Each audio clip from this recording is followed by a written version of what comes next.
Hey neighbor, apparently I don't listen very good, but I just gave Bear Ghost a listen, and Necromancin' Dancin' does have some similar riffs to Coheed. I guess I don't know that I would have necessarily picked it out if you hadn't pointed it out to me, but yeah, no, I could totally see the similarities there. Spotify actually said that fans of Bear Ghost would like Brian Scary, and that's another one of those bands that you played on repeat until I started liking.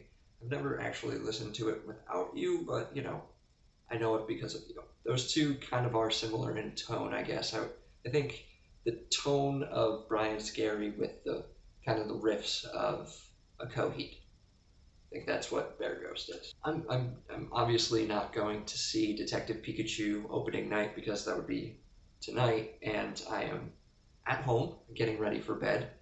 Thanks for making your video super early today. Definitely appreciate it. I just don't necessarily think it's acceptable for a grown person to go see Detective Pikachu potentially taking a seat away from a child. So that's the excuse I'm going to use so I don't have to see it within the first week or two. The best looking Pokemon in the movie is obviously Pikachu. I just love his look in this movie. I'm super excited for all of the scenes with Pikachu because he looks amazing. I also like how Cubone and Flareon look.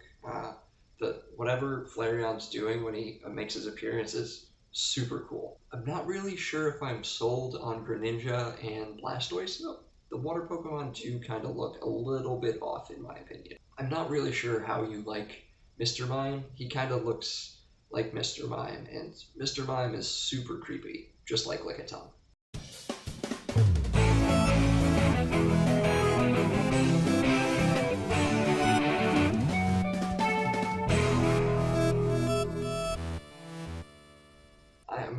I'm not trying to get like super deep here, but I remember the day Chester Bennington died, and I didn't know about it beforehand.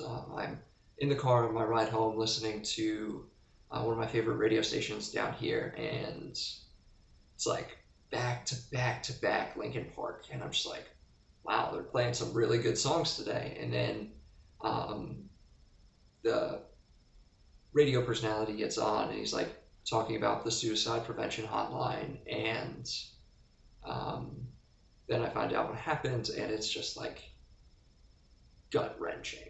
And it's like they're reading off all of these quotes about like celebrities and other musicians who found Chester super influential, and it crushed me that he wasn't going to be performing anything new anymore. I remember, like, legitimately to this day, I remember pulling into my garage and thinking I was going to cry that day. I don't think I did. I'm kind of jamming that day up together a little bit with the first time I heard One More Light. That was a few months later. The first few times I heard it, I just kind of lost it. It was rough. So on your request, I listened to Don't Stop the Sandman. It works because pretty much all pop songs are 4-chord songs. Shout out to the Axis of Awesome for pointing that out to me. Hair bands just need to make a comeback, I think. I mean, we got Whitesnake, Skid Row, Poison. Though the sound of all of those is just like so great. We need more hair bands or glam metal or whatever we're calling it. So my question of the day, are there any songs that you really liked and now you can't really listen to anymore because it brings back all of the baggage and emotions that came with like when you liked that song? Maybe I'm just the only person who associates music with a time in their life. I don't know. Let me know. Thanks so much for making it to the end of the video. Make sure to check in every weekday for a new episode of the 90s Vlog. You can follow me on Twitter at 90sGuyKev. You can follow Tom on Twitter at 90sGuyTom. You can follow both of us on Instagram at the 90sguys. And with that, I'll catch you on Monday, Tom. I was just listening to Chester singing Hallelujah at Chris Cornell's